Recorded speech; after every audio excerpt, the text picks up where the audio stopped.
Bye, Caleb. Bam, we're live. Caleb, you can come in anytime. Do what you need to do, dude.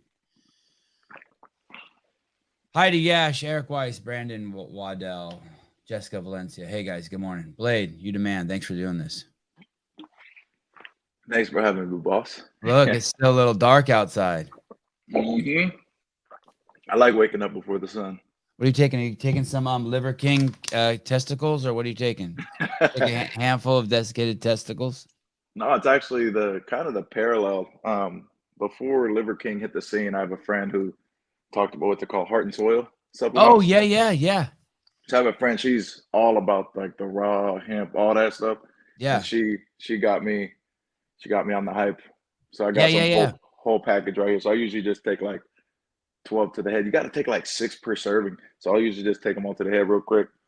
That's Dr. hmm Palladino stuff. Yeah. Awesome stuff. I actually prefer Dr. Palladino stuff. One, because it comes in a glass bottle. I got some Yeah. I just prefer all my shit not touching plastic. And I like his pills better. Sometimes they're not capsules. They're like those weird, they're kind of Yeah. like encompass themselves. And I like that better too, instead of just eating all that plastic. Well, and also, so I ran a, Or I ran whatever a, that is. I know that's not plastic. Maybe it's rice paper. Whatever they do to make those capsules. I ran a little experiment. Uh-huh.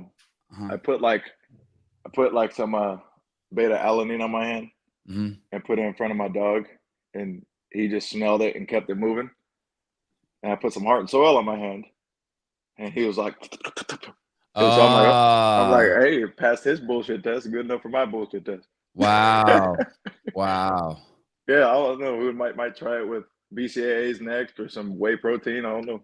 Oh, yeah. I'm going to do that too. I got so much of the Liver King, like testicles and all that stuff. When I first started taking that stuff, Blade, if I took two, it made me kind of woozy.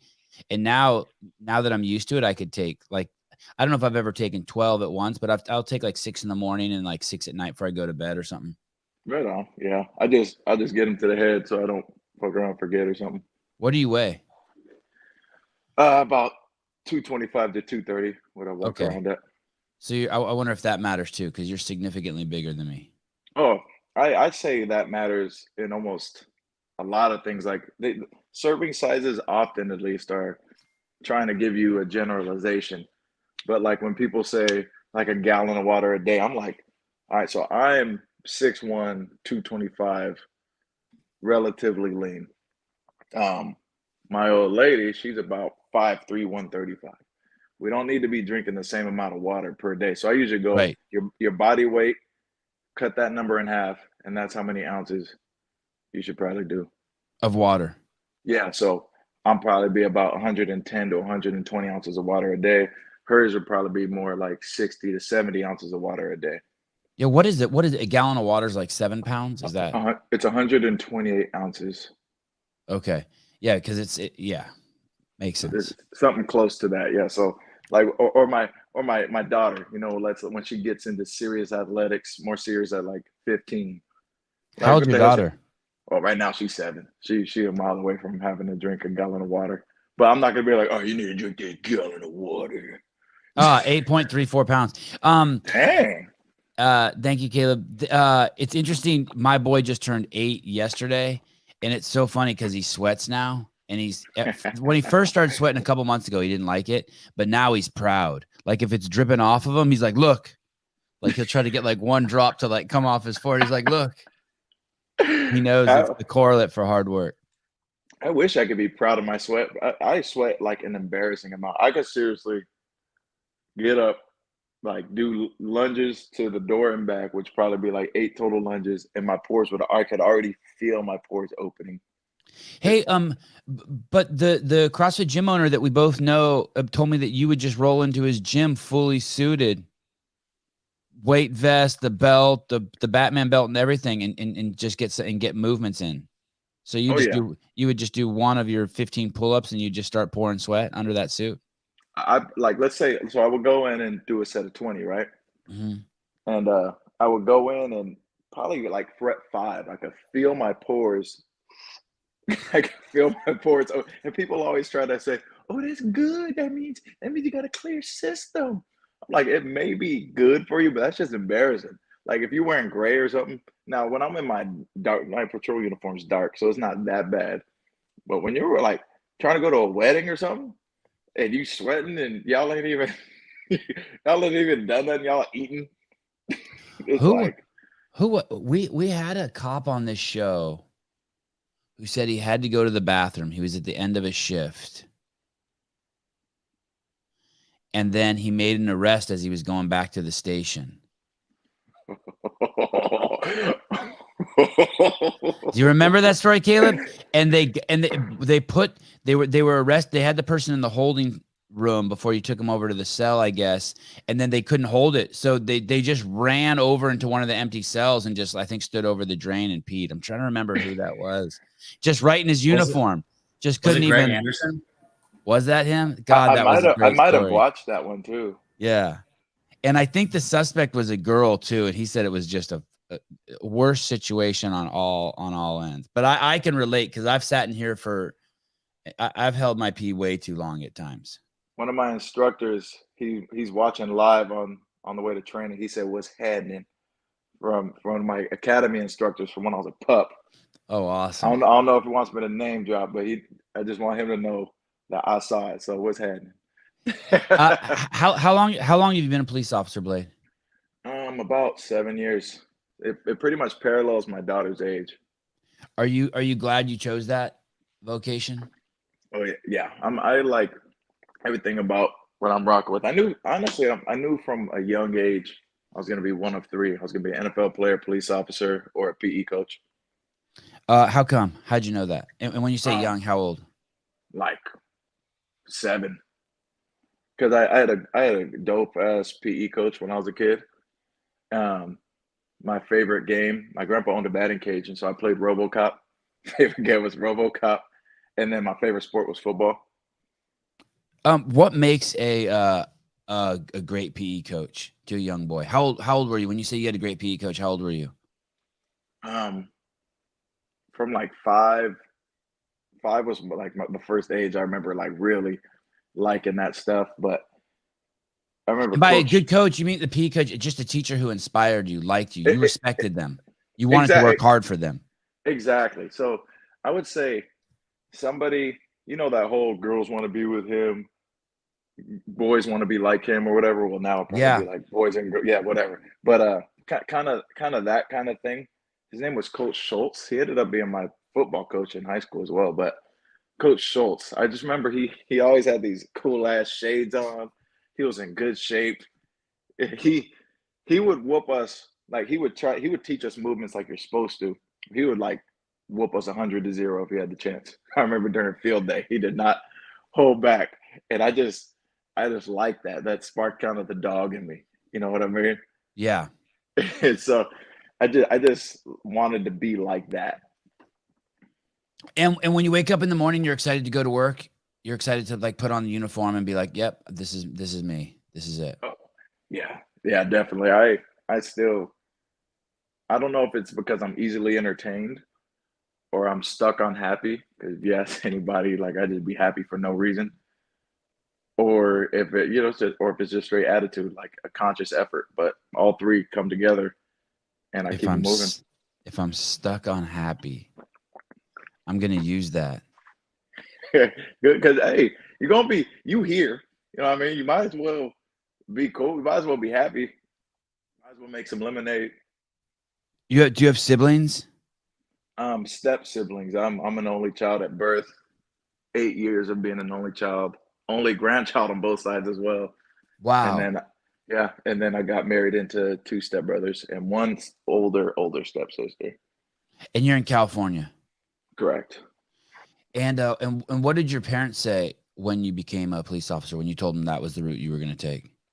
So mom, so so the first place I applied for, my mom was kind of scared because it wasn't like the best area, but they didn't pick me up that fast. And then when I applied for where I am right now, she was happy.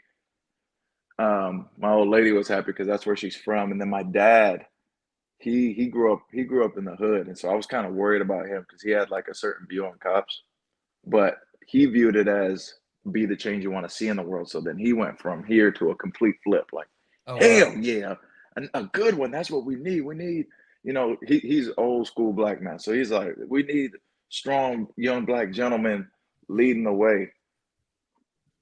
And so he was ecstatic. Any influential cop movies? Any movies you saw that you were like, okay, this one resonates with me? I always think about Colors with Robert Duvall and Sean Penn. Yeah, that was a great movie. And I always liked Robert Duvall's.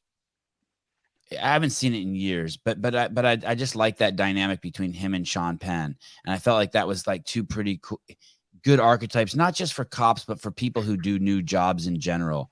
Like Sean Penn was the typical new know-it-all guy. Yeah, I actually need to run that back because I saw it when I was like way too young to probably be watching a movie like that, and didn't. I remember two scenes, and neither have to do with. Well, one has to do with being a cop, but the other one doesn't have to be with being a cop. The part that sticks out for me in that movie is that Sean Penn was always escalating situations. And Robert Duvall was like, hey, dude, you got to chill. Like, you just can't come in here like fucking gangbusters. So what's funny about you saying that is that's a dynamic that a lot of partners, or if they work together often, like if they ride in the same car, because everywhere people don't ride in the same car. That's not standard operating procedure everywhere. So if you're not riding in the same car and y'all aren't used to tossing each other alley-oops as far as how you're going to talk to somebody might be like picking and prodding, and somebody else might be like, hey, bro, you see how big this dude is? You might want to chill. Right. Or both of y'all might just be vibing and being cool. But the boomerang back to your original question, no, it wasn't a influential cop movie. It was actually a career day, my freshman year or sophomore year of high school. We had like this little career day where instead of after second period, we went to another site and had like a career festival. We got to choose two. I don't remember the second one I chose, but the first one I chose was SWAT. And I remember they showed us, their breaching tools. They showed us their stuff. They told us about their PT test. And I was like, dang, that's dope. And that was during the big SWAT thing. That was when Colin Farrell, remember when he was making a new movie every other month? Mm-hmm. He was on SWAT, you know what I mean, with Samuel L. Jackson and all them. That was like when hella SWAT stuff and like all that was coming out. I don't know if it was like a post 9/11, kind of show how cool tactics are to try to get young men into that field. That would have been like a kind of a good recruitment tool. But so you went to career day and you liked the guys. The guys seemed cool.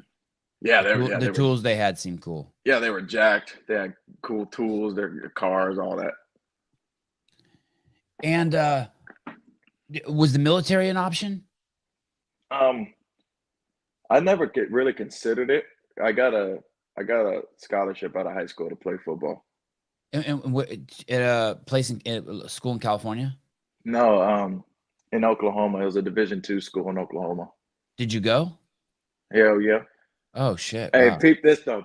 Man, talk about 20/20 hindsight. I almost didn't go because my girlfriend didn't want me to, and I was gonna marry her. God, do you know how many men have that story? Holy shit. It's not usually a Division II football program, but man, how many opportunities, I shouldn't just say men and women change their path because of young love at 18. Right. A buddy of mine out here did that. Say that again, Caleb? A buddy of mine out here did that too. Completely changed his trajectory. My girlfriend in college, who I was going out with for 2 years, and we were pretty close. I thought we were close. I just got a note one day saying, hey, I'm going to the Peace Corps, and they told me I have to break up with my boyfriend if I go, and I'm leaving in 3 days. Don't try to find me. I was like, what the fuck? Hey, did you keep it G, though? Did you try to find her, or did you honor it? No, I did try to find. I went to her house. Yeah. I tried to find her. I was also like, I was kind of on the outs anyway. I was fucking around too much. So like I could see like it was probably good for her. But this is pre-cell phone. You know what I mean? So like when I say I tried to find her, I'd like go to her house, knock on her door, and her roommate's like, dude, she told you to stay the fuck away. I'm like, I know. Oh, so this wasn't a test? Oh, okay. Yeah, right. I think this is wrong. This couldn't have been for me. You know what's crazy too is then she came home from she went away for like a month, and then she came back, and I was renting this house, and I was at the neighbor's house with this girl up on the second floor, and I saw her pull up to my house and knock on the door. Like she came like to make amends, but by then it was like I was at the neighbor's house. Yeah, it was fucked up. Oh damn. It was fucked up. I'll tell you some since I've started down this path anyway. And then I came down, and then so she left, and I went back to my house, and I went in my bedroom, and she'd gone into my trash can and pulled out like 10 used condoms and laid them on my bed. Hey. It was crazy. It was crazy. It'd be like she said she didn't say she left me. Seriously, just like yeah, I deserve to be left, to be honest. But I kind of wish she wouldn't have seen that. I never want to hurt anyone. Right. She didn't say, "I'll be back. Please wait for me," or at least leave some kind of thing, or like, "I'll see you when I get back. If things work out, then we'll go from there." She's like, "Don't look for me." This is pre-harem days. Harem. So the difference between a harem is when you're honest to girls. This was pre-harem day. I hadn't understood that you just have to be 100% honest. That's pre-harem. That's when you're just a dog. You're a cheater. Are they called beat cops? You're in your car every day? Yeah. Well, you drive your car every day, but every now and again I'll get my ass up out the car. Like I carry a baseball and a glove in my back seat at all times, and so and then knock on a door that I've seen kids playing in the area before, or if they have a basketball hoop, you know what I'm saying, or at the park if kids are goofing off. I try to get out and hoop with the kids or play catch with the kids. There's actually a corner house that a member of the gym likes. He has a couple kids, and so I'll just go play some catch with them. And they like seeing you? Oh yeah. But I'll tell you what, they're pretty competitive, and I won't take it easy on you because you're 10 years old. So we'll play horse. Yeah. And I hit them with the fundamentals. I'll go, okay, left hand off the glass. Yeah. Or non-dominant hand, because one of them's a lefty. Non-dominant off the glass. And their dad's cool too. We'll play catch, me and their dad versus them two, to see who could go the most throws without an error. Oh, that's awesome. And so they get impatient. They want to zing it, but then poof. Well, all right, let's go. And you're all suited up. Oh yeah, suited and booted. Yeah. God, I love it. And so that's every day for 7 years. You interact with people. Your whole life at the job is basically you interact with strangers every day. Every day you meet someone you've never met before. Pretty much. Pretty much, yeah. And I learned stuff about them that even their husbands or wives don't know sometimes, or their best friend. What a trippy job, right? You every single. I mean, there's some people who don't meet anyone new for like years. Yeah. Right. Yeah.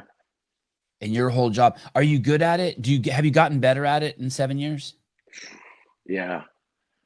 Yeah, definitely. I would say because in the beginning, you go from a phase where in training, now everybody's different, but for me, like my booty cheeks was this tight. You know what I mean? I wasn't myself. I was trying to be robotic, trying to remember every LD from the academy. Oh, okay, this. Okay, they said if this happens, then this. And if one thing disrupted my flow chart, I got a little shook. You know what I mean? Now I'm realizing, okay, it's not an exact. It's a dynamic flow chart. Pretty much life is a flow chart. Okay, this decision was made. What's this? Boom. Okay, we're here now. Okay, go this way. We're here now. And you just keep it moving. I flow a lot. I'm a lot smoother now. I had Jolie Gentry on here. She is over in, I want to say, Fremont. She's the lady who won the 2007 CrossFit Games, the very first CrossFit Games.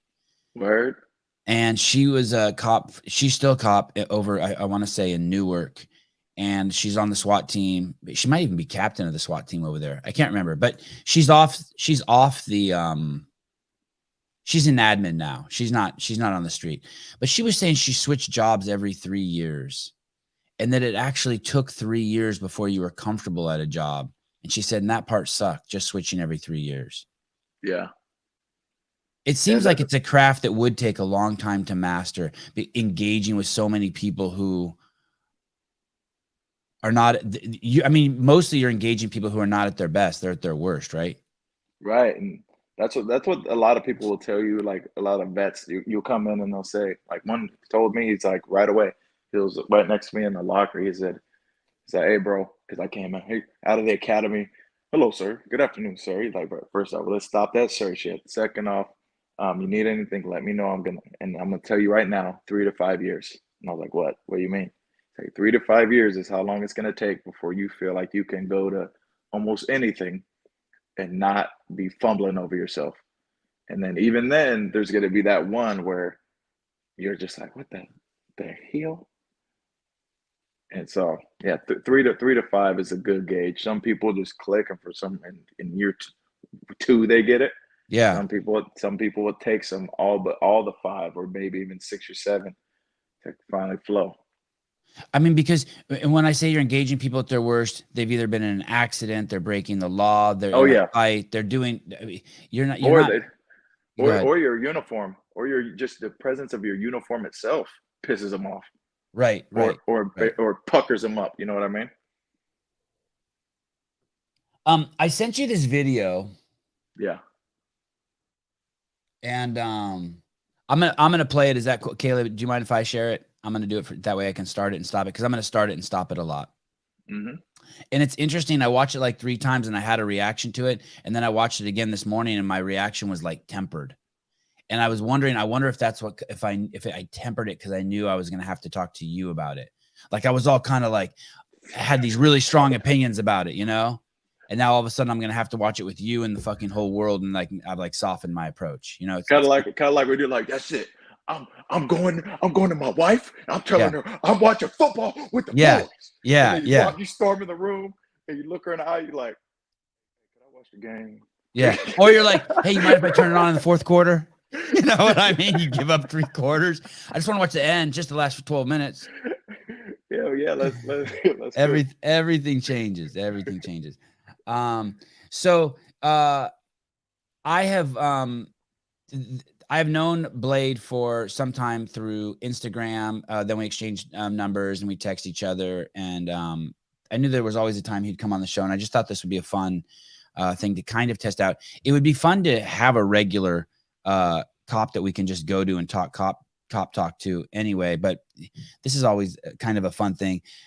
Please, everyone know, hopefully you'll soften yourself a little bit like I have. Everything's easier in hindsight. Everything's easier in hindsight. And these are just people. And then disclaimer, any opinions or things like that expressed by me right here are probably actually just mine. I don't speak for everybody. You as a man who happens to be a police officer, but not representing any police officers outside of just who you are. That is correct. And it's unfair because we say the police officer pulled the guy over and everyone's just a guy, but is this a plumber who also as a kid used to rob liquor stores and his mom used to be like, we pigeonhole always the cop as cop, but we don't know anything about the guys. The guys and gals are always just the guy or the gal, but really it's just a guy and a gal or 2 gals or 2 guys.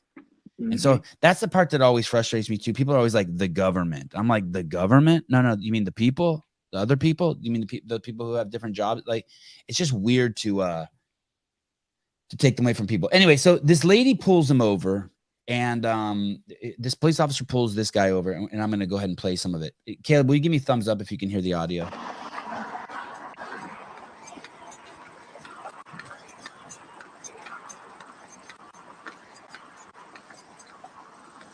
Hello. I'm Officer will be police car. This is why I'm stopping you to speed. 57 and a 35. So right there, I'm like, holy shit, that's like better than half the cops I've been pulled over by. They won't even tell me why I'm been pulled over. So she's like, hey, what's up? You're doing 57 and a 35. And she's nice, right? Do you like all that? Yeah. I usually roll like that too. Just try to be upfront. If they try to start arguing back and forth, or I try not to engage in that part, but I at least try to give them something to let them know why we're there. Yeah. And they do that. I mean, why do you think cops do that sometimes? They'll just pull you over and just like ask for your license. And you're just like, dude, like that's not standard protocol, right? Are they supposed to tell you why they pulled you over? It's not like it's more of a kind of an unwritten rule. So there's a thing now where it's like kind of a trend. You don't have to be a dick to be a good cop. But some, with a little experience in certain situations, they're like, no, just the facts. Boom, we're gonna go here, we're gonna go here, we're gonna go here. And they kind of don't want to get sucked in the scenario of arguing about why they got pulled over. That's what I'd imagine. So they try to get the license and registration. So that way, I would try, if I was going that way, I'd try to get the license and registration. So I at least have the base information. Okay, I got their license. That way, if they took off, I know who they are, and we keep it moving. You send them their write an arrest warrant in the mail, and mail them their license back later. And if a cop pulls you over, the partnership is this, right? You turn your car off, you put your keys on the dash. If it's a nighttime, you turn your dome light on, and you either hold the steering wheel, or sometimes I've even put my hands, if I'm like, I used to live in a really gnarly area. Yeah. And I would put my hands actually on the door so they could see my hands while I'm talking to the cop. Yeah. All the kids knew that. All of us knew that. That's just that's what you do.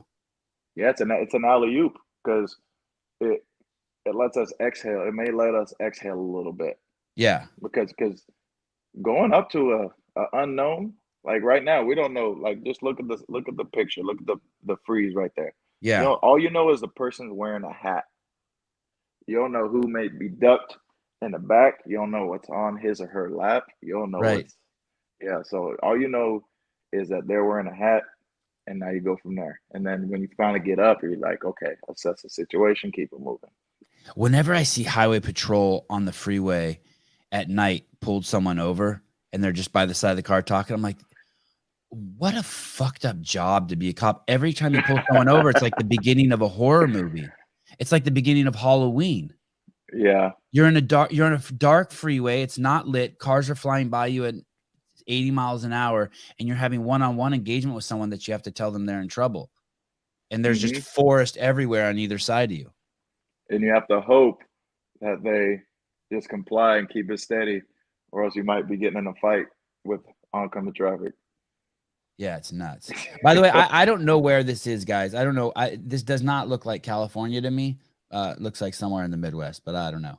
Okay, so far we're me and you are on the same page. It's all good. Correct. You're going 57 and a 35, sir. Do you have your driver's license, proof of insurance? Why are you? What the fuck? So now I'm like, I just think when I watch this, I'm like, if that's my mom, I just want her to tase the dude. Or if that's my wife or my daughter.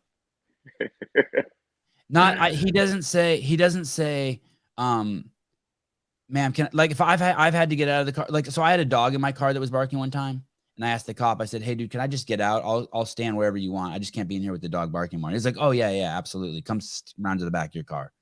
Yeah. And I just went around to the back of the car, and it was cool. That may be, well, I won't spoil it for people who haven't seen. But this is batshit crazy, right?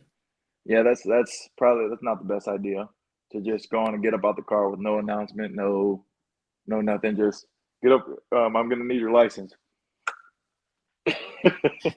This is a woman that we've agreed on through an agreement with society. It's an to pay tax dollars out of every hour that we work. We pay her some money to keep our streets safe. Like we've asked her to do this. This is part of our relationship. So like if a deer was hitting the road, she'd drag it away. Or if someone was running down the street with a gun, her job is to get those people. Or if he's doing 57 and a 35 so that the rest of us aren't in danger, we've hired her to keep bad people off the street or keep people who are a danger to other people. And now, are we going to stand up for her as citizens and tolerate one of the citizens acting inappropriately while she's just trying to do her job, which we've hired her to protect us. This is where I start really struggling, and I feel like think way differently than everyone else. They're like, well, you have to be, they have no rights to do this, this, and this. It's kind of like bees. I always refer to cops as bees. Wow.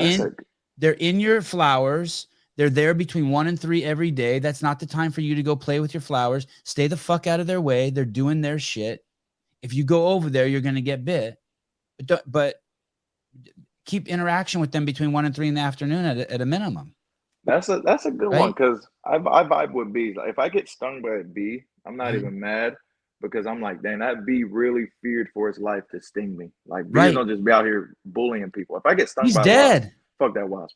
But a bee, I'm like, damn, that bee was really scared. That's a bummer. And he's doing shit that we need. There's a bunch of, because we have beautiful flowers on the way to school. I walk my daughter to school, and I just I'm like, hey, baby, if you just walk nice and smooth, then we'll be good. And every day we walk between these flowers on the sidewalk between at least 50 bees. And we walk, and they don't bother us. We don't bother them. We keep it moving. My kids are terrified of bees, even though our backyard's full of them. One of them in particular, he acts like the fucking sky's falling. Is it because has he gotten stung? No, that one hasn't actually. One of my kids has been stung twice. Oh man. Okay, so this fucking knucklehead's getting out of his car, and he's got yellow gloves on. Are you getting out of the car, sir? My driver's license. She says, why are you getting out of the car, sir? He says, to get my driver's license. No, so guys, he's reaching into the back of his fucking car now. We've all seen 100 videos where this just, from here, it's just horrible. Yeah. And then look where she is while he's doing it, you know? What do you mean? So just her positioning. So if he is reaching for something bad, she has no cover. Her position is not the best, and so her antennas, I call it, my antennas go up, kind of like when my senses are heightened a little bit. Her antennas may be going up right now. Like, what's this dude grabbing? Yeah, this is me too. I'm drawn right here too, right here. I don't know. Clock cutter. I think you misspelled cock. Right here, I'm not happy either. If it's and once again, that's your mom, your sister, your daughter. Well, they chose to do the job. I don't care whether they chose to do the job or not. I would never ask another human being to put themselves in a situation I wouldn't want to be in. And right now, I don't want to be in this situation. If I'm her, I do not want to be. I would want this guy just to vanish. I want an alien ship to beam him up and just fucking take him away and do some anal exploration on him. Hey, wouldn't that be so dope? Anytime something bad is about to happen to you. Yeah, aliens are like, Like, what the hell? Oh, dang, he was about to get me. What do they tell you, Blade, in school right here? Like, what's the? If you don't mind, pretend like what do you do here? Okay, so this is, I would hope that I would stay on the other side of the car. Where the grass is? You'd be over there? So if I was on that side to begin with, I would try to stay on that side of the car and maybe parallel him to see what he's reaching for, to grab my driver's license or whatever it may be. And I'm not gonna lie, like when he's getting out the car and reaching in, like, and it's happening like this, by the time you process the fact that he got out the car, then you say, what are you doing? Then he says, I'm getting my license. By the time your brain hears getting my license and he's actively moving while doing it, he's already into the car by the time your brain comprehends license. And so you might even be drawn. Now, fire a shot, probably not, because there's a lot of rules that go into firearm safety, you know, knowing your backdrop, knowing what you're firing at, intending to actually destroy what you're firing at, things like that. But the hood's probably off, or you might be at a low ready in that situation. Or if not, cool, you feel like you have the situation under control, you're calm, you're like, okay, let me see what this dude's doing, if you're like that confident in your abilities. But I'm probably on the other side of the car, just trying to keep an eye on what's going on. I'm going to make it more complicated too. Let's say right there, she pulls her gun out, and as he turns, she shoots him. If he has a gun, she's in the clear. Yeah. If he doesn't have a gun, she's in trouble. And right there, something's fucked up. That's not her fault at that point. Right. I'd like to pose one other complicated issue. If that's an old lady, they say you shouldn't profile. If that's an old lady, and she's getting out so slow, you may have come around and actually have to help her out of the car. This is some fucking, if it's two kids in the car with their pants sagged down past their butts, and they refuse to put their fucking cigarettes out while you're pulling them over, and they got fuck the police on from NWA, that's a different story. You got this fucking maniac Unabomber looking motherfucker with the hat on and yellow leather gloves. So that's another thing I can't tolerate either. There's driving gloves, huh? Oh, right. My bad. They look like they're fucking for burying bodies to me. But how are cops not allowed to profile? How are you not allowed to do that? So there's a difference, and often the line gets blurred between racial profiling and criminal profiling. But or just demeanor or age or sex. But quite like if that was a 5-foot little girl who got out of the car, it's another different story. It's all relative, right? Exactly. That's exactly what it is. So if take me. So if I'm the one getting out the car, and you have somebody, a 5'2", 115-pound officer who's by themselves on the other side, their level of force might be different than if the tables were turned and I'm pulling over that same old lady you're talking about. Right. And so, there's definitely many indicators like racial profiling. No, that's a no-go. However, you take the totality of the circumstances. You have this bullet point, this bullet point, this bullet point, this bullet point, this bullet point, all pointing to, oh man, something bad is about to happen. This might be a bad day. Okay, let me push back on that a little bit. You have no racial profiling. You pull over black kids in Oakland, 16-year-old boys. They're black, they're boys, they're 16. You pull over a fucking 2 Indian boys. They got the peach fuzz mustache. Their parents are fucking immigrants from fucking Mombasa. You know what I'm saying? Yeah. You can't make you. What do you do with your brain? You pulled over. Let's say you pulled over 100 young black boys and they've turned out this way, and you've pulled over 100 Indian boys and it's turned this way. You can't. You have to turn that off. You're not allowed to be like, hey. At that point, it's one of those cost of doing business things. Like, you need to stay ready. So stay ready so you don't got to get ready.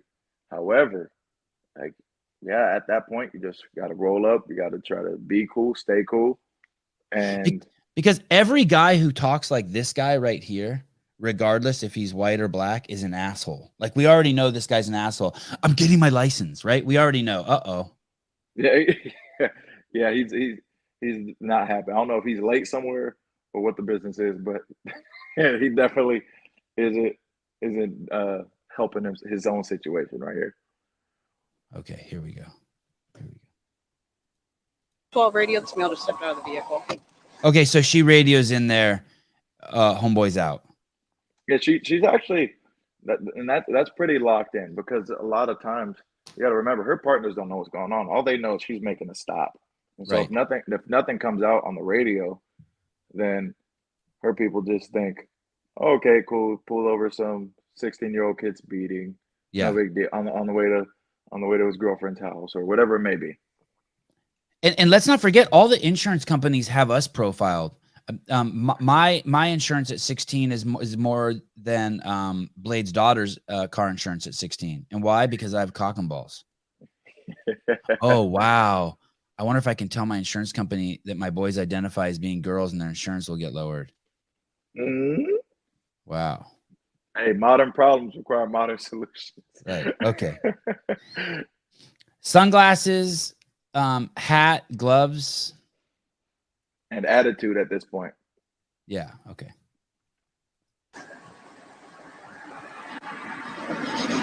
Step over here now.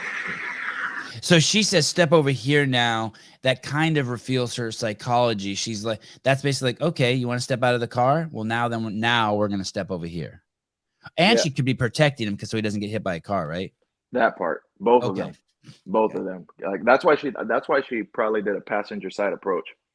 If he would have pulled into that parking lot, 100 like 60 meters ahead, Yeah. she maybe does a driver's side approach.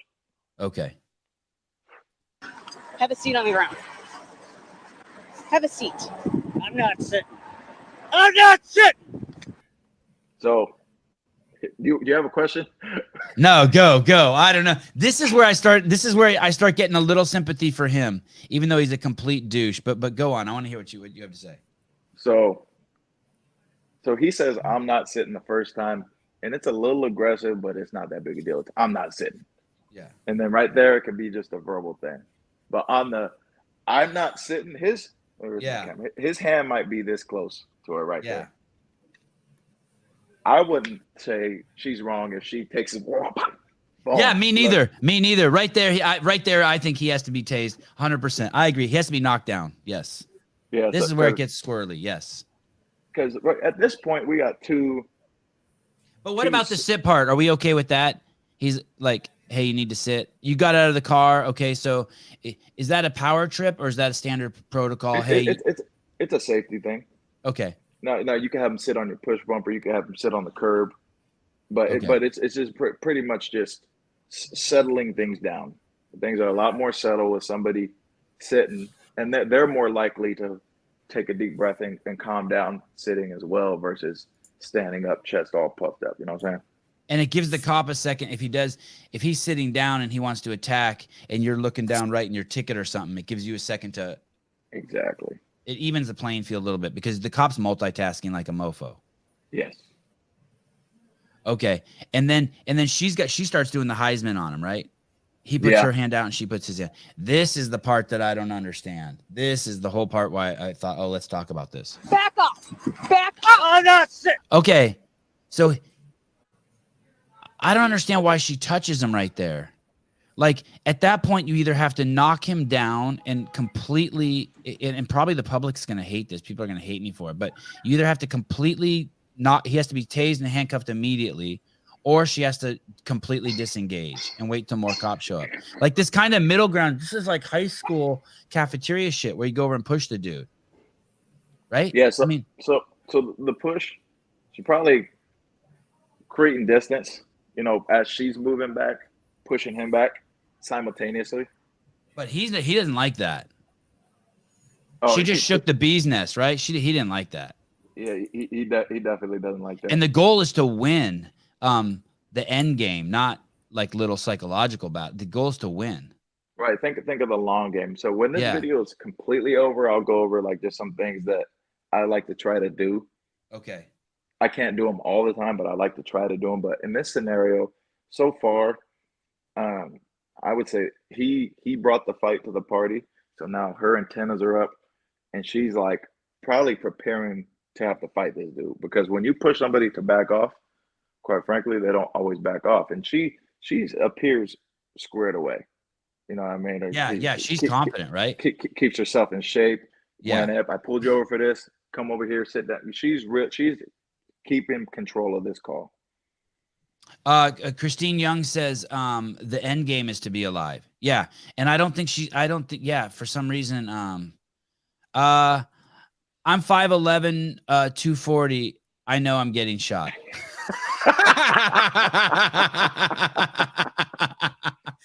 Oh, why is that funny? He's like, oh, I'm dead. Yeah, I could never imagine acting like this with the cop either, ever. Who raised these people? Yeah, but as funny as a comment that was, like, that's a black dude too, by the way. Okay. It is. Light skinned gentleman. Oh yeah, look at him. You don't look like skin to me. Yeah. Oh yeah, he got the form. Yeah. You'd have been racially profiled too, Casavion.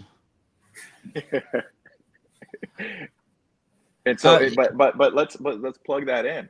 So you make this dude 20 years younger. We'll leave skin completely out of it. You make him 20 years younger, and put about 30 pounds of beef on him. Yeah. And then that may change her demeanor. Hey, you might be you could take skin color out of it, but when I see this guy, I just picture a dude at home who has a fucking bomb making kit. Sorry. I mean, he looks like he collects fertilizer for a living. Like, to make, I mean, look at this Drinking fucking 24 guy. packs of cheap beer. Yeah, like Yeah. Okay. So she gives him a little straight arm to keep his distance. We're getting physical. Put your hands behind your back. I will tase you, sir. Touch the vehicle. Okay, how about that? How about that warning? Now! I will tase you, sir. Honestly, that's money because I like that. Because it lets them know, like, hey, she told you she was gonna tase you. You know what I mean? And it was when things had slowed down just slightly. And so just for her to kind of, she's trained this. She's either had to tase people many times, or she takes her training seriously, because that response was something that was a trained response where, like, she was able to keep some level of composure. Because look, she immediately re-entered the fight, re-entered the zone, and so to be it's kind of a go, smart time to attack too, because he's off balance and he's on exactly. The curve. She caught a feasible moment where you could actually warn somebody, because a lot of times it's, I didn't have time for a warning, but this one she made time. You know what I mean? She had time today. I wonder if at any time, call me a fucking idiot if this is just totally ridiculous. I wonder if any time prior to this, the cop can say to the person, "Hey, dude, we're heading towards an altercation with a police officer. This could be like ruined the fucking next year of your life, or like you can just be chill and in fucking 10 minutes you can be in your car driving away. Like, you have to stop and take a breath and make that decision now." Like, to say to that guy. No, you're not a fucking idiot for that. Now, in this situation, it probably wouldn't have worked, but he was too far gone. He was too far gone. I could give you another story where something like that was attempted. Please. Right now? Yeah. Please. We'll come back to this. Yeah, let's hear it. We'll come right back to this. So I get dispatched to a call of a dude trying to fight some in front of a bar. Mm-hmm. Shocker, right? And I show up, and there's a dude, and I see a group of 4 people. Looks like they're trying to kidnap a guy. He has his hands on the pillar, and they're pushing him by his thoracic, like his mid-back and his neck. And he's like, nah! He's not getting in the car. And I'm first on scene. And I tell them, I'll go, hey, y'all get away from him before one of y'all get hurt. I'm assuming this is the guy. He don't got no shirt on. So he breaks away from them. And he looks at me. He says, "You want to fight, nigga?" I'm like, oh, Lord. White dude, by the way. Thank you for the clarity. And he has this lazy ass Floyd Mayweather Philly shell stance. Yeah. You know, and he's unsteady on his feet, and he's like, "What do I need?" and doing all this. And so hold on, I gotta pause right there. Where are the other 4 people? Are you threatened by them? Are they like? I wasn't, but they were becoming a problem. So he's right here. I'm where my head is, and they're over here. Yeah. One is his wife. Uh-huh. One is a good friend of his, and the others are staying in their lane. So he's got psycho bitch and loyal friend. Right. And so I'm trying to talk to him, but so they start out by saying, "Let us talk to him. We can calm him down." I said, I wanted to say, "Bitch, clearly not." Right. But, you know, in my demeanor, I was like, well, look, you clearly couldn't do that. That's why I'm here. And so then they said, okay. So then the wife backed off. But then the friend kept stepping in a little bit more and a little bit more. And while he's kind of closing in a little bit. People don't realize that about cops. That you're judging them for their interaction with the person. There's fucking people everywhere who are a threat to the cop at that point. Right. People have they never think about that shit. Because people turn on us. The people that call the police. Yes. All of a sudden, when you're there, oh, wait, I just wanted you to scare him a little bit. Right. I didn't want you to hit him when he He only attacked stabbed you." me once. Exactly. And so I'm getting a very walls closing in kind of feeling. So I reposition a little bit so I could focus on drunk dude who's walking at me to fight. Yeah. And so then, Calling you friendly names. yeah, so his friend keeps walking up on me, and I finally go, I have to yell at his friend, "Get back!" And then his friend, "Okay, whoa, okay, I got you. My bad, I'm sorry." So then now it's me and homeboy, and so I could finally focus my attention a little bit more. So I radio, "Hey, he's challenging me to fight. Step up my cover code 3." No, you And- didn't say bring my gloves. Bring my shorts and my gloves. He's challenging me to fight. I'm now. This is the point where I'm like, "Look, man." So, cause background, it's about 2 hours from my shift, probably ending, and it's my Friday, and so I'm trying to get this dude home. You know what I'm saying? I'm like, "Look, bro, you just drunk. We don't have anybody who's an actual battery victim at the moment, and so let's just get you home." So I'm like, "Hey, look, man, you don't want to do this, man. It's you want to go home. Let's get you home." And he's not acknowledging me, still walking up on me, and I finally go, "Look, is there anything I can do?" This dude, he goes, "Probably not." And he's roughly my size, not the same muscle mass, not the same build, but close to my size. And so I stopped backing up. I stopped creating space. So I'm like, if I trip over something, it's over. Yeah. Right now I knew it was behind me. I knew my car was close to behind me. If I keep rotating and playing this game, something bad can happen. So then I finally tell him, "Hey, look, stop walking up on me. Stop walking up on me." And then, what I'm gonna do? Just let him walk all the way up to me, then punch me? No. So then he got to a very uncomfortable distance, and then he had to be dealt with. And my cover wasn't too far away. And once I was dealing with him, it was also a good crowd. When you say not too far away, I you could mean hear they the hadn't sirens. arrived yet? You could hear a Oh siren. yeah, exactly. It was just me. Okay. And so that was also what I was trying to buy time for. I'm not trying to get. I have a bunch of right now they're friendlies, but still unknowns if we're being real about it. Of course. I have a bunch of unknowns. I don't know if somebody's in the back of the friendlies that wants to just throw a bottle and start mischief. Yep. And so They do. There is someone there who wants to do that. Yeah. There's me and my 10 friends, Blade, who snuck into the bar and are only 18 years old, and we're drunk, and we're not even bad people, but one of them's like, "Hey, I bet you I could throw my bottle and fucking hit that cop." Yep. So they're everywhere. It's boys. It's boys. Yep. And so I'm like, okay. Well, once I knew he was gonna bring it to me, I was like, okay, this has to be dealt with. Has to be dealt with now. So I dealt with him in a very timely manner, and then my cover arrived in a very timely manner, and we kept it moving. Apparently, when he was getting medically cleared at the hospital, he must have been gone, because when he sobered up, he was apologetic to my partners, and then we're like, and then apologetic to me, and then they told him what he was saying. He was like, "Oh my God!" And they said, "And guess what?" He said, "Was he black?" And they're like, "Yeah." Oh. So he didn't even know. Yeah, he was just, I guess that's blacked out drunk. Man, alcohol's a fucking son of a bitch. Yeah, that thing will get you. Remember when Mel Gibson got pulled over for drunk driving and just started smashing Jews? Oh Lord. You may be too young for that, but that fucked him up. He came back. He's back in the game, but it's just crazy he just started fucking ripping, just throwing out kite comments everywhere. It's just like, dude, you're in Hollywood, bro. Damn, that's a L. But yeah, so there has been a situation now. Was he in his regular state of mind? No, but where me, and I know I'm not the only one who's ever done it, has hit somebody with, "Look, I just want you to go home safely. Is there anything we could do to resolve this issue?" Right. Okay. So, they've had a little bit of an exchange already. He put his hand in her face. She gave him the straight arm, told him to get back. She's asked him to sit down. He won't sit down, and he's obviously being hostile.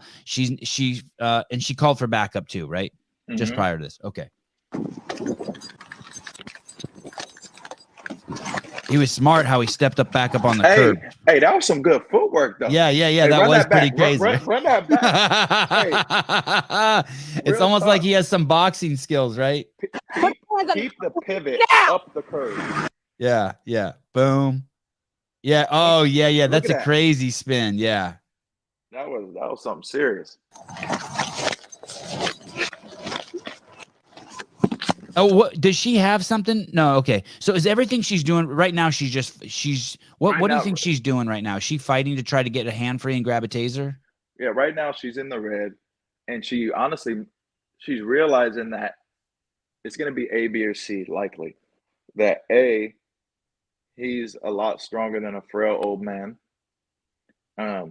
B, and he moves fast, man. That was a fast spin. Yeah. B, I don't like this position of being down because right now gravity's his friend too.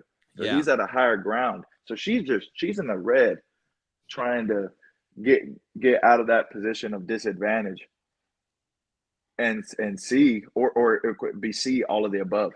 You know, like she's like, okay, this is a bad situation. Trying to probably mush his face, just get his arm, because I don't know if his left. Okay, you can see his left hand with the gloves. It got moved, but he's up he's up in here. Yeah, totally. They're fighting on her face, basically. Mm-hmm. Hey, so I want you guys to think for a second. Just think. That's your mom, your sister, and your daughter, and you drive by and she's fighting with a dude. And he's winning. Like, do you ask any questions if you see some dude in a fight with your mom, your sister, or your daughter, or your wife, and they're winning? You don't ask any questions. No. You don't ask one fucking question. Excuse me, whose side should I be on here? I'm saying, who is in the right? None of that. Okay, so now some dude who's completely out of shape, 80 pounds overweight, comes from behind. Is she happy that this guy showed up? Oh yeah, she's very happy. Like, okay. Now to all the listeners, don't just roll up on every use of force you see. That's a good Samaritan. It may not go well. You got to read the room.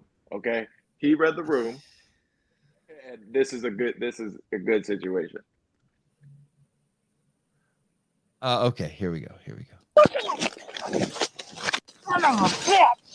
Best case scenario, they went straight to the ground, right? Okay. Radio, send me units. Roll over on your stomach now. Is that the right thing to tell him? Yeah, so she's pretty much just trying to end it. Like, she rolling over on his stomach is to just, obviously she has the intent of like that. Yeah. You know, and so she wants to get him cuffed as fast as possible.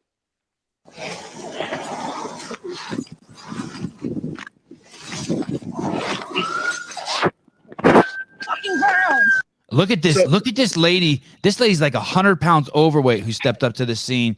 Like, her shirt is like, she's wearing just some like shit that looks like it's like on the sale rack at Walmart. It's some, I can't figure out where the fuck she came from. There must be like a Kentucky Fried Chicken right there or something. Like, she put down her mashed potatoes and I would listen. If you're gonna get injured, don't come over and help. She just had to sit on me. Knock it off now. Now, Get your arm behind you. The dude towards his feet likely either rolls, by rolls I mean like is either done a basic level of jiu-jitsu, whether it's years prior or whatever, or is law enforcement or something, because he ran around, he looked for work. He wasn't just running up.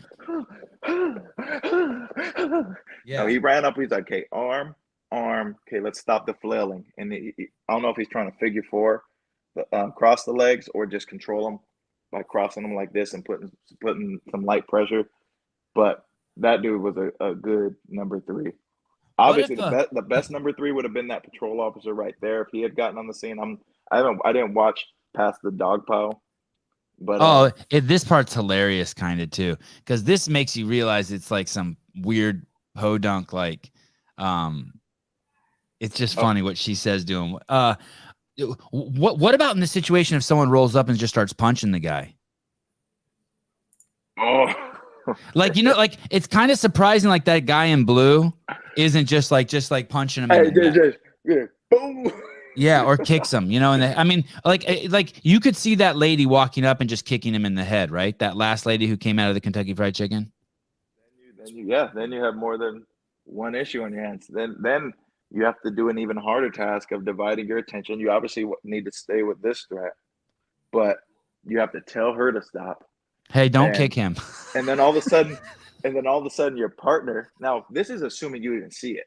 Right. She may be so hyper focused on his left arm, because one thing, boom, left arm. Okay, tell the dude in the blue shirt, give me that other arm. And then you finally notice he's being kicked. Or you say, hey, we have him handled, to your partner. We have him handled. We got to get this damn girl out of here. Yeah. Which I would hope, if she's kicking somebody on a police officer's behalf, that she wouldn't resist the police so much. I told this story a while back. I saw a guy steal a bike right in front of me, 5 feet in front of me, and it was this 80-year-old lady's bike, and she was right there too. And I chased the guy, and he got away from me. And when the cops came, I said, "Hey, if I was going to catch him, I was just going to push him off his bike." And the cop's like, "Hey, if he would have hurt himself, you could have been in big trouble for that." I go, "What?" He goes, "Yeah, you can't just push him off the bike." I'm like, "Holy fuck." I go, "Hey, I was going to push him off the bike, and I was going to grab the bike and then hit him with it. Like I was going to smash him with the bike." Especially that second part. Yeah. So you're so like pushing him I was just going to say I felt like my life was in danger. Yeah. So like, let's say pushing him off the bike. Yeah. You oh no, I slightly stepped in dog shit. But then by picking up the bike, smashing him with it, raining down on him, then you're like, you know what? Let me roll in this dog shit. All right.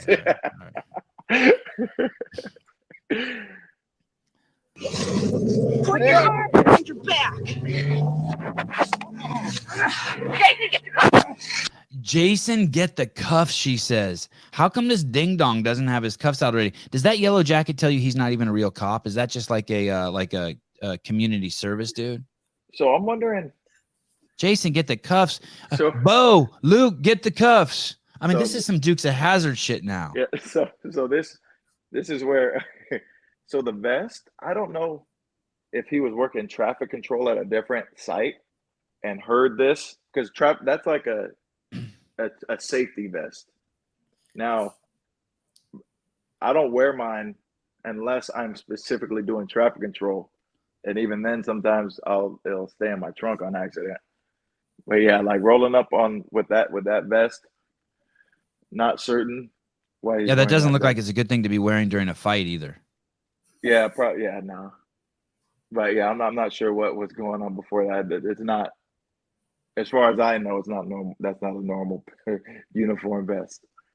I think that what we're about to hear is the lady that I was making fun of earlier. Go ahead. Really quick, and yes. You don't get your handcuffs out unless you know your hands aren't needed. That's why he doesn't have. That's why she has to say get the cuffs, because he's coming expecting to have to use his hands. Okay. And if you're pussyfooting, if you're pussyfooting around, and these are your cuffs dangling around, this is how you know I got girls, huh? These are your cuffs. These are your cuffs dangling around. Then it takes away part of your fight. Okay. So he did the right thing. I don't know what I'm talking about. Okay. It's all good. Get your cuffs. Shut up. You don't do that to a woman. So someone's saying you don't do that to a woman. I love this part. Is that the lady who just showed up on the scene, or is that the cop? Do you understand me?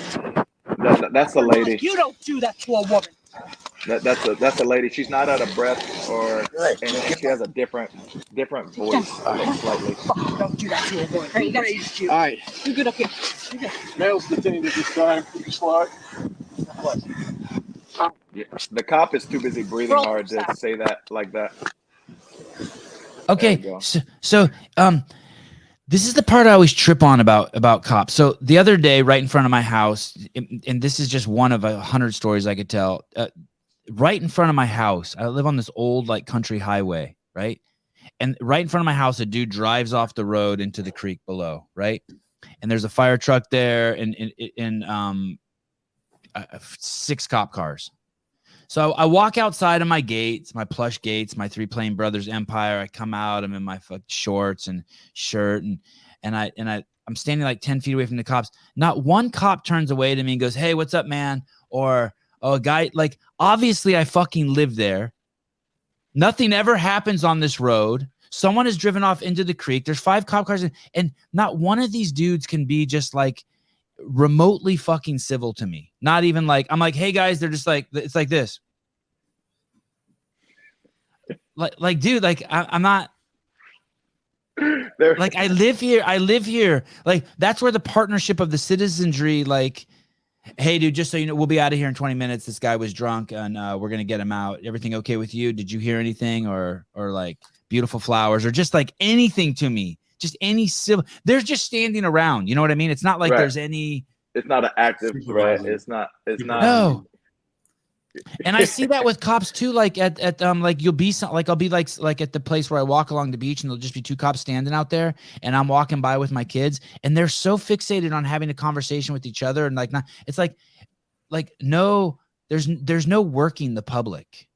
Right. There's no like, "Hey" to my kids, and I always have my kids walk up and say hi, wave to the motorcycle cops, all that shit. But in here, I understand these guys are under a lot of pressure, but even like like if she said, just as they walk away, "Thank you." Yeah. You get nothing. You get, and or even the other guy, they act like those people didn't even exist. Look, they just walk away. All gone. Bye-bye. It might be. I mean, I know it's a tense situation. No, honestly, not even like from being a dick standpoint. It might have been a slight feeling of embarrassment. Well, one, they did walk away fast. Right. It's not like they stood around and she said, "All right, you guys are free to leave," without saying anything. Right. But if we're being honest, please, she was losing that fight. Would she have lost the fight? Maybe not. She probably would have gotten some wits about her, figured some shit out. Right. But she was. So if you're losing a fight and then somebody helps you, that a stranger helps you, you're losing a fight you're not supposed to be losing. We're wearing the magic suit. Right. We're the top dog. We're the alpha. And then we get seen losing a fight, and then somebody helps us, and then she probably prides herself on being a woman and being able to deal with all situations. Right. You know what I mean? And so then you lose the fight, and then you have somebody say, "You don't do that to a woman." And so then she's hit with, "Damn, do I get my ass whooped? Did I just take an L for all women? Did I just take an L on behalf of women police officers? God dang." And so it may be that slight feeling of embarrassment combined with they did clear the scene pretty quick. They probably didn't want their information. They might have been some off duty. We don't know if dude at the feet was off duty, or the heavier dude was like, a sergeant somewhere, and he's like, "Man, you ain't about to get me up in this narrative. You're about to have me subpoena. You're about to have me subpoena that court, bro." And then just GTFOH, and then maybe call later. "Hey, is that officer okay?" Here's the other part that why I don't. As a citizen, you should give police officers a shitload of leeway. Let's say the police officer has a gun. That's just the baseline. You just have to accept that. The same way the Bumblebee has a Stinger. We've authorized them all to have guns. Now, this fucking wackadoodle ding-dong who drives with yellow gloves on has gotten out of the car. What if he grabbed that gun and tried to shoot her and fuck her, missed her, and shot my car while I was driving by with my 3 little boys? I just have no tolerance. Like, fight it out in court. We've already put cameras on all these poor fucking cops. You're going to see the whole thing. Once you engage one of these bees, I think the onus is on you that all gloves are off. I have to assume I want everyone to assume the worst because I don't want to risk someone grabbing a police officer's gun and shooting it. I just don't. Sevan. Yeah, Dude, I know. I have no patience. You want to know Tell where me. you're going wrong? Yeah, tell me. You're being a rational thinker, Sevan. You're not allowed to do that these days. I just, What I tell you about that logic and what I tell you about putting yourself in someone else's shoes, we can't do that these days, bro. I was a young man and I used to get pulled over at least once a week, sometimes 5 times a week. And I was in my car a lot. I went to school in Concord and I lived on the Berkeley-Oakland border. Crazy. I had 415s in the back of my Rabbit and I was slinging weed and I was up all hours of the night and I was always drinking and driving. And I was just always somehow involved with cops. In context for people, that was back when weed was a crime. Yes. And it would have been a crime because I was selling it. I was selling it. Yep. So, and I had the scale in my backpack and all that shit. Oh, the triple Lord. beam. You was for real. Yeah.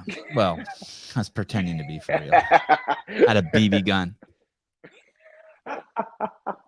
under the seat. Anyway, so half the encounters were fucking amazing. Nicest guys I ever met. The other half were assholes. But it didn't matter. I always acted the same. I always did that. I always knew the goal was just to get away from them. The goal was to turn off the car, turn on the dome light, put my hand somewhere, be so fucking nice to him, get my ticket and move on. I didn't want them searching my car. I didn't want to get in a fight with them. I didn't want to touch them. I didn't want to be asked to get out of my car. I didn't want to be searched. But if I would have ever tussled with one of them and they had a fucking gun, I think it's fair. I think it's completely fair to expect you're going to get shot. I just have no. Or let's just get rid of cops and just have the fucking purge now. Yeah, and Did society suffer because of the last 2 years of cop hatred? I would say. Can you speak to that? Yeah. Or do you think that there has been cop hatred? I don't mean to make a presupposition on you, but like when I look at like the problems society's having, I think, holy shit, I think like a chunk of that pie is because of the 2 years of cop hatred we had after George Floyd. So I think society in general, we tend, a lot of us, like not just society towards cops, but period. There's a lot of, it's hard to correct, to hear. A lot of times we overcorrect. Right.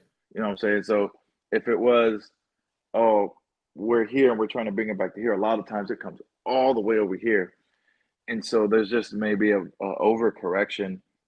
Like let's accept transvestites and everyone for who they are. Okay, cool. Let's invite them into our elementary schools and have them twerk in front of our kids. Maybe overcorrected a little. A smidgy. That part. Just a smidgy over. How about we just be cool and not be and just accept everyone. Right. And so the overcorrection thing, you're right. It's crazy. And quite frankly, I speak about this to my partners a lot because when I hear you talk about it, also is the victim mentality, and you'll vibe with this one because you speak and learn in analogies, and that's my learning style. I speak and learn, and when I used to coach CrossFit, in analogies because that helps relate. And the victim mentality is like a very slow dripping poison at a light dosage, and it tastes really good. It makes you feel good. But what you don't realize, it may not, that slow dripping poison doesn't do anything to you in a day, a week, or maybe even a month, but you continuously ingest that poison over the course of a year, 2 years, 10 years, then you're just eating away and molding into a victim constantly. Now, overcorrection would be trying to be a hard ass all the time. I'm never a victim, whatever. No, but just avoiding that victim mentality. And I think that seeps into a lot of people's minds more because the victim mentality is pretty close to being a polar opposite of accountability. And so one side you have accountability, the other side you have a victim mentality. And I think the victim mentality is just probably carried a little bit too much weight, but gotten a little too dense over the course of however long there's a nuance here to what you're saying that I've been trying to explain to my kids. I'll say something like, that's my fault. And then something will happen, and then they'll be like, I thought you said everything is your fault. And I go, it is. Everything's my responsibility. They're like, well, then how did we get in trouble for that? I'm like, because it's your fault too.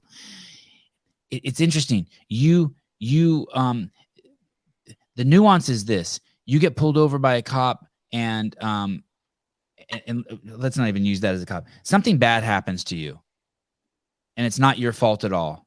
But you still can't play the victim. You have to take responsibility. You have to take responsibility because you're here as a human being on planet Earth. It doesn't mean that guy still doesn't. The person whoever hurt you doesn't have their own shit that they have to get through. And even if it looks like 100% everything that there was their fault, right? They walked up to you, they jumped you, they knocked you out. You still can't play the victim. The truth isn't.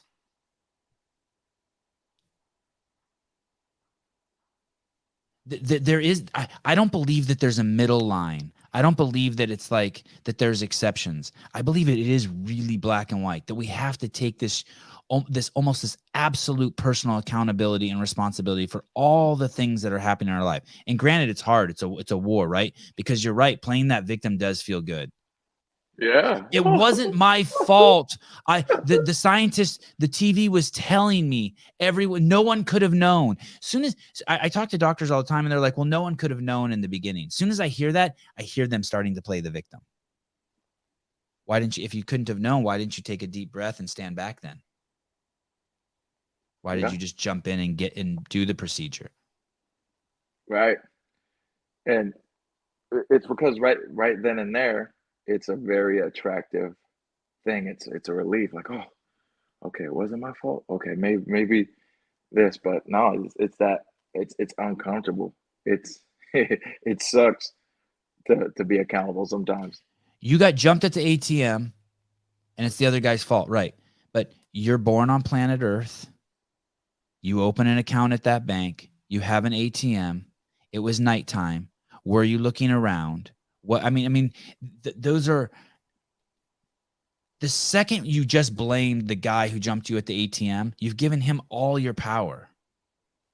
So I would there'll be. I'm not saying that guy doesn't get an excuse. That guy needs to fucking be taken out and fucking slapped around.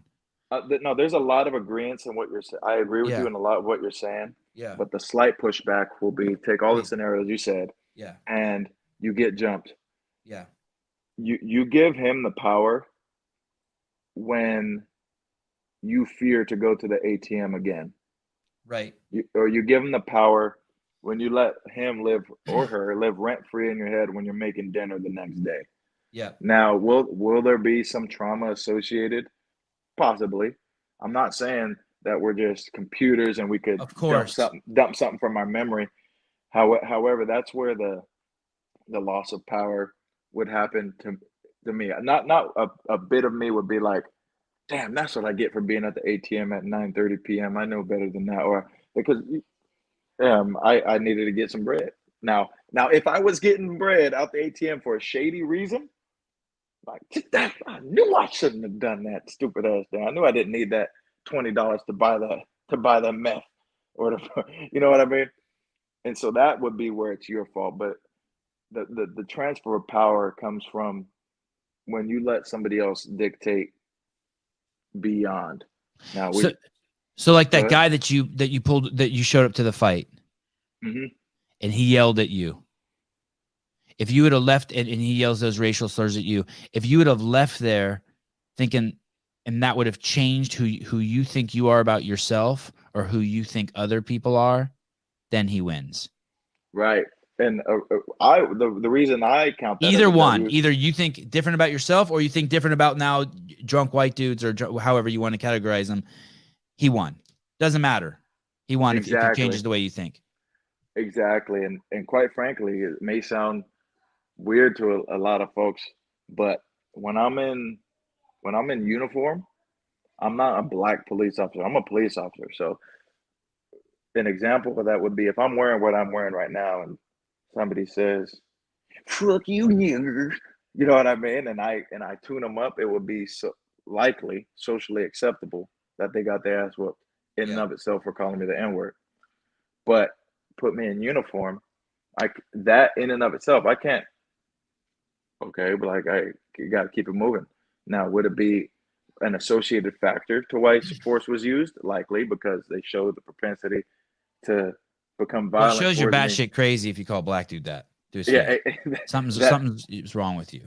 That too, but you can't live rent free in my head from there. And then so that dude did it, and moving forward, am I? Yeah, is it keeping me distraught? No, I actually laugh at the story. I'm like, God, you can't believe that damn dude. I was trying so hard just to get him back home safely, but then he wanted the smoke, and so he got it. Are you born and raised where you're at now? In that, yeah. How old are you? I am 32. I'm about to be 33. Oh, I don't. Shit, dude, you're young. Oh my God. I'm actually so. You look really young too, though. I mean, you look. I didn't think you were older, but I thought maybe you were gonna say something crazy. I'm 74. I was gonna be like, fuck. But you look very young. Oh well, thank you. I appreciate it. Well, yeah, my area is relative. I could tell you around where I live. I'm actually buddied up with when your boy Justin Medeiros. Oh, And so so I used to watch him. Like I was there for one of his first CrossFit workouts, and so we're around from the same area. right. And would you consider the Bay Area your home, from everywhere from like San Jose to Benicia to San Francisco? Like by home, I mean you know the area. No, NorCal. I probably would go to. If I said meet me at the Golden Gate Bridge, you don't need your Apple map to fucking find it. You know how to get. Yeah, that's what I mean. Yeah, I'm not like you don't know every neighborhood, but I mean you know. The basics. All of us Bay Area boys, we know, and girls, we know the Bay Area. Yeah, I got you. You could come to if I said, hey, meet me at my house in an hour and a half, you could come here. Yeah. It's cool. Well, I hope you had fun. I had a blast. Hey, that was a good time. That was dope. Okay, cool. Let's do it again. Yeah, honestly, just holler at me about anything. As you can see, I could cook. Like if you get me on a topic, I could cook. Just make sure give me some time in advance, like y'all did, and we'll keep it moving. Awesome, dude. Blade, do you work today? I do not. I'm actually on baby leave. Oh, cool! Congratulations. Yeah. How old's the baby? How old's the baby? About 10 days old now. Congratulations. Yeah, baby's doing good. She was a stat C-section. What's that mean? Stat like last minute? Like oh shit, do it. Yeah, like oh this shit isn't planned. Something's going on with the little beep, beep. Let's keep it moving. And so like everybody, and this is normal, everybody's oh how's the baby? And the baby ended up great. It was my third girl, by the way. God dang, all girls. But everything ended up great with her, but man, mom got her ass whooped. And so mainly I'm helping mom take care of the kids, because we what's it called, Irish twins, when you go back to back. Wow. Yes. Yeah, so if you have them like within 18 months or 2 years or something. I have an 18-month-old, and holy shit. So I have a 7-year-old. I have a 7-year-old who is money. Like she's so good that I have to tell her no just so she can learn how to deal with discipline. Dad, I'm gonna do the dishes now. No, she'll be like, Dad, could I have gum? And I'll be like, nope, you didn't say please. Like that's how petty I have to be, because she's money everywhere else. So if she don't say, Dad, man, please have gum, I'm like, nope. So she's absolute money, very self-sufficient. She does stupid 7-year-olds. She does stupid 7-year-old stuff sometimes out of curiosity. Oh, dude, I have three. Why'd you use Sharpie on the wood table? Yes. Yeah, that one right there. Yeah, but then our damn 1.5-year-old, she's money. She's a great sleeper, thank God, but she does not stop. She going over here to try to get in something. She likes messing with the dog bowl now. She like. Oh yeah. She's tall enough to reach doors and stuff. So we got to buy. What does she think about the new baby? Is she cool? She is very gentle. Now she doesn't. we're trying to teach her the no areas. Like, no, I don't care how gentle it is. You can't touch the baby's eyeball. You know what I'm saying? Right. But she goes, You can't pull off fingers. Don't touch the eyeball. right. She goes, like that. And she'll just kind of gently try to touch her. She is absolutely money with the baby. The baby sleeps well. So 3 for 3, knock on wood, and excuse my, this is not 2.5. This is a full count. All right? I kept looking at that finger throughout the show. That thing And so needs it's to funny. be. I wear a tack vest, right? And like, let's say you're directly in front of me. And if I'm trying to point, there'll be a time where I'll point at you and I'll be like, well, I know this is pointing at them, but I mean you. Right. But I'm 3 for 3 with good sleepers. And I can't ask for much more than that. I got healthy babies. They got their vision is good. They passed both hearing tests. Their crying is good. They passed their jaundice test. All that stuff that everybody's afraid of at birth, they're good. And so You're stoked. very, very much so. Thank you for coming on. All right, man. I look forward to talking to you again. This was awesome. Likewise, man. Y'all have a good one. If you see Justin and Mama Justin and Daddy Justin, tell them I said what's up. Will do. All right, y'all. All love. Ciao. Peace. Wow. Can that become a thing? I like that. Just like breaking down videos. Yeah, that was dope. I like him too. He's great, isn't he? He's super cool. I can't even believe he's real. He's so nice. And his skin's so I know, nice. right? The whole time I'm like, is this like a Disney character? It felt like it. I mean, he's so cool. All right. Yeah, that's cool. Hey, what do you do when the show's over? Like, what will you do? What will you do right now? I'll probably download the show and Uh-huh. then I'll go while I'm doing that. I'll eat dinner, change, and then go work out for a couple hours and then do whatever until I go to bed, I guess. Repeat. Can you did you hear about North Korea firing a missile, intercontinental ballistic missile over Japan? Yeah. Does that affect your job at all? What you're doing? No, not really. We don't. I mean, it's just. I mean, Add for some us, tension to it. not that we've heard. No, I think maybe You have your focus. Yeah, we're pretty prepared for everything. So, Are you support for something that's going on? Are you support for something that could happen? Are you preemptive, or are you actually? Is there a situation that you are? I don't really have a specific answer for that. It's pretty. Okay. Yeah. Whatever. Is there someone who's always where you're at, or is this kind of is this whole place where you're living right now a new pop-up town, new pop-up city? Are there always Americans there? Or no? Yeah, we're pretty solidified. What do you mean? Like, we're here. Oh, you're there. We Okay. own this space. Okay. So it wasn't like something happened and then you went out there. The space that you're holding is a space that the U.S. holds. Yeah. All right. When can I just ask you a million questions about it? Like after you come back and you're out of the military for 2 years?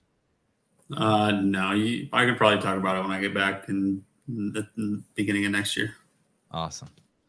All right, brother. You're the best. Love you, Caleb. And I will